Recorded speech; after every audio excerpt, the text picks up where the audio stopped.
Good morning! Tambak nga yung hugasan namin dito sa lababo kaya maghuhugas muna ako at wala namang gaanong customer.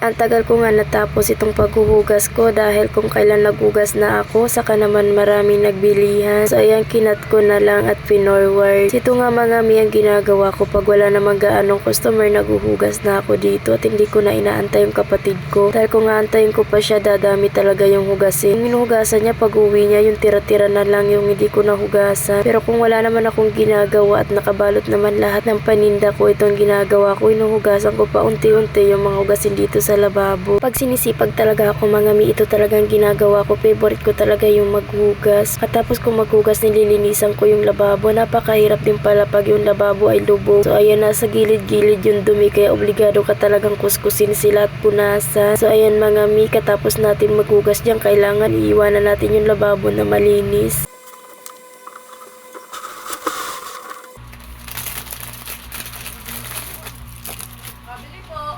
Ano?